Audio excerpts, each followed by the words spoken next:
entertaining and end-to-end stuff you want to say. Now, joining us to discuss this is Jide Olugbodi, who played for Brentford during his playing days. Jide, good evening. It's good to have you on the show.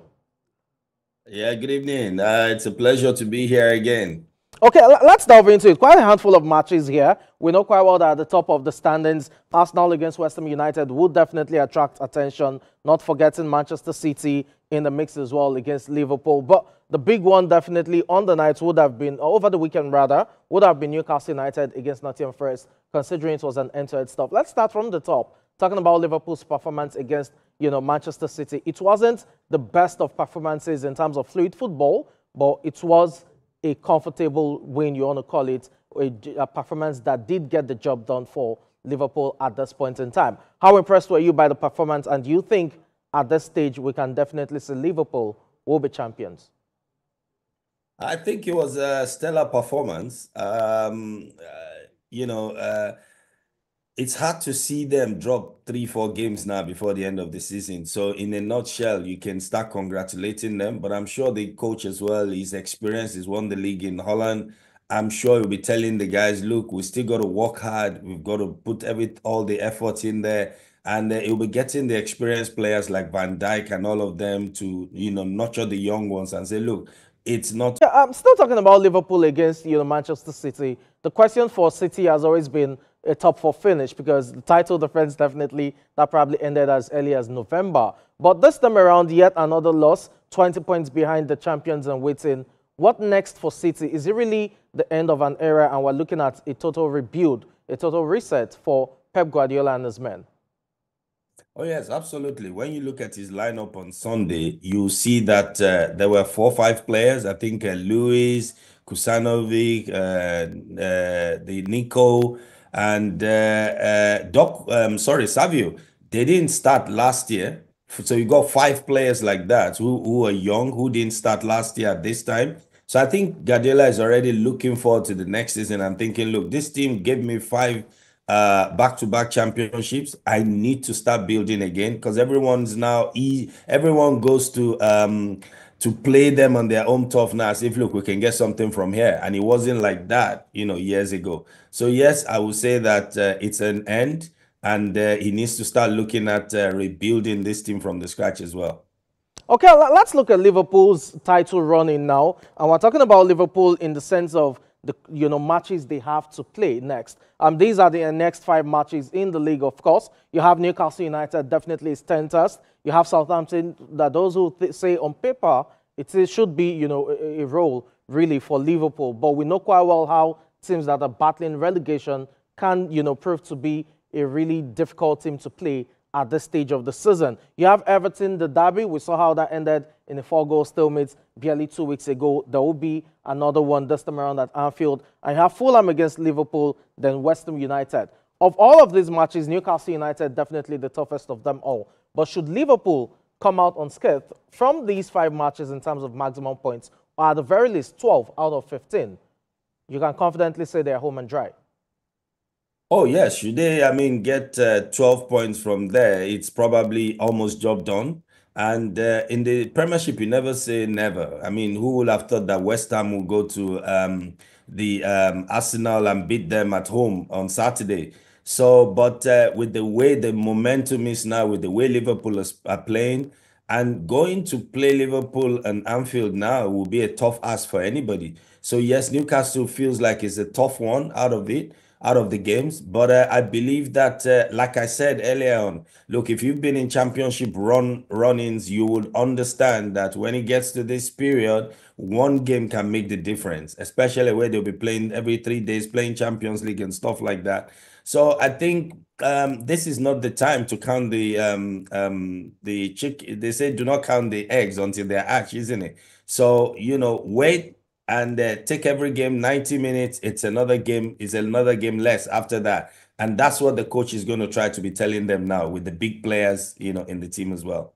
Okay, let's look at what the table is saying in the English Premier League and talk about Arsenal. We have Liverpool definitely having played more games, 27, but 64 points from 27. Arsenal in second place with 53 from 26, a whole 11-point difference. Even if they win their outstanding game to match up with Liverpool's number of games played, they'll still be at least 8 points clear. And we know 8 points in football is at the very least 3 games. So you have Nottingham Forest, Manchester City, and Newcastle United rounding up the top 5 teams. For Arsenal, over the years, there's always that question of, is it really a mental block issue, or they are not just good enough to compete for titles, or the injury woes? What do you think is going wrong really with Mikel Arteta's men? Against West Ham United, a team that they thrashed 6-0, just a few weeks ago, you would have expected it to be a routine win, especially with the home comfort. Oh yes, I mean, with to win the league, to win the Premier League, everything needs to fall into place. You need to have your players playing, giving you 8/10 performances. You need about 6, 7 players doing that minimum. And with the way it's gone this year, you just think the games that you think they will just up the ante and just get the 3 points, they just seem to falter. So against West Ham, they were firing, doing everything, but they didn't put the ball at the back of the net. There's some games when you're playing for the championship, you don't have to play well. You just have to win the games. And that's what is lacking at the moment in Arsenal. They think to go in and say, look, it's not about entertainment. It's not about this. It's about the 3 points. And I think that's what is missing sometimes. Forget the striker thing or what they're saying. It's about going in there and looking and saying, look, we've got a job to do today. We need the 3 points. We need to close the gap. They faltered in the last game, and that's what is missing. So, and when that is missing, it's hard to see any championship coming your way as well. Okay, so what next for Mikel Arteta and his men? Are we looking at, the issue of getting a full-fledged striker who can contribute 20-plus goals per season to get them running again? We saw how they tried to shore up the defense line the past, transfer window, the summer precisely, when they brought in Calafiori from Bologna. But that hasn't really worked well for the Gunners. So how do you think they rebuild, or how do they address these issues going forward? Yeah, I think top strikers are hard to find. We can see that everywhere. It's the same players every year that come around and score the goals in the Premiership. You see what has happened to Liverpool in the last couple of years where they did not have Salah at his best. You see Salah at his best this year and see what is happening. So you see that player that gives you the confidence. When you're playing, the thing about strikers is the strikers not only give the players the confidence, they give the goalkeeper the confidence. Because when your goalkeeper is going into the game, he's looking, look, I might make a mistake here, but I know you're going to get me a goal today.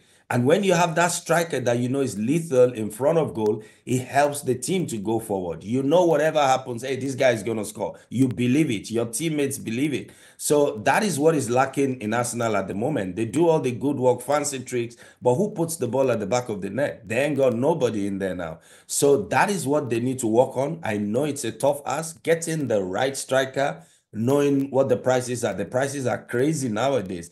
But unless they do that, a player that's going to guarantee you 30 goals or 26 goals in a season, it's really hard seeing where, they get the championship from, unless you get a contribution from everybody. But again, it's neither here nor there. You need a top striker or two strikers to actually get you over the line.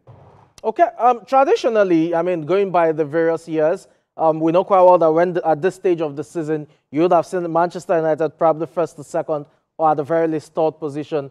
But we know quite well that's not the case this season, and not even in the top 10 or the top 14, as it were. The question again is, what exactly is going wrong with Ruben Amorim's men? Amorim came in November. There were talks of a different lease of life, new style of play. Few players had to be shipped out, especially Rashford, but that has not really changed. Yes, the comeback against Everton was quite impressive from 2 goals down, but it's 2 points dropped for a team that is not necessarily battling relegation, but at the very least battling to finish in the top half of the standings. I watched I watched the highlights of their game. I analyzed it with some guys, and what I see with Manchester United now, Amorim's guys, is the players don't know what they're doing on the pitch. It's simple. When you play football, when you've played football at this level, you see the level of the press. You understand straight away. Not everybody is on the same page. So he's got a lot of work to do. He's got a lot of talents in there, but hey, the football world has moved on. So you've got a wide golfing class now between the talents that came from Manchester United in those days and the ones that are coming through now. They're good players, but are they as exceptional as they were before? I would put question marks on that. Then when you get the coaching trying to scratch his head, saying, who am I going to get rid of? Who's going to play for me? Who's got the experience? He's trying to find the blend between experience and talent in the team. And you watch the team. I mean, they were miles away from Everton in the first half of that game. I mean, nobody knew when to press. There was no commands. There were no triggers on the pitch. So everybody was just running and playing for themselves. And once you put a pass through in between the lines, they were in trouble. So, I mean, when you look at that, you see a confused team, a confused management, confused players. I think Amorim, and to be fair to Amorim, he said he didn't want to come in January. He would rather come in preseason to take care of the team. But it was kind of like, look, you need to take it now or forget it. And I think that's what made him come. So let's not judge him. You know, I mean, it is what he is. Let's wait. Let him have a full preseason with the team, and then we'll see what comes out of it. And also not forgetting, last word, the management in Manchester United. That conversation right about now, because it is definitely a huge one, but would explore it in the times to come. Let's quickly wrap up English Premier League discussions. We know this is what the table looks like at this point in time. The question then is, how do you think the table pans out at the end of the season? Do you think Arsenal will do enough to finish second, or Nottingham Forest will be able to hold their own to secure Champions League football next season? What's your top 5 predictions for the end of the season? Well, it's going to be, for me, I'm looking at the league. I think Aston Villa will also have a say, when it comes to it. I'm looking at that. It won't be far off from that as well when it comes to the end of the season. I think Bournemouth will push, Chelsea will push as well, and Aston Villa. I think those three, maybe Brighton. So I'm not really, I think Arsenal, I think they've done enough so far to be able to say, yes, they would get in the Champions League spots as well. And I think the last 2 spots will be fought, by those teams I mentioned as well. So it's going to be a cracker till the end, if you ask me. Okay, playing it safe, the diplomatic one. It's a good thing, let's see. But I think everyone would reckon with the fact that Liverpool are just probably champions in waiting. We'll have to thank you. I always tell you I'm not a betting man. No, I just wanted you to give your predictions, but it's all right. I'm sure in 11, matches from now, we would know who the champion is, and spots for the UEFA Champions League as well will be filled. Jide Olugbodi, former Brentford player, thank you so much for your time on the show this evening. You're welcome. It's my pleasure. Thank you so much. Well, let's move away from there now and turn our attention to the Spanish La Liga. Yes, Dani Olmo scored his first goal since November as Barcelona went top of the La Liga with victory at Las Palmas. Meanwhile, you had Luka Modric scoring a stunning goal to help send Real Madrid second in the table as they ended a run of 3 games without a win against battling Girona. Now, we had other results in that Deportivo Alaves losing at home to Espanyol by lone goal. You had Rayo Vallecano as well, losing at home to Villarreal, and not forgetting Athletic Club. They were the 7-star performance of the weekend, a 7-1 thrashing right there of Real Valladolid in the Spanish La Liga. Let's watch some stunning goals scored in the Spanish La Liga.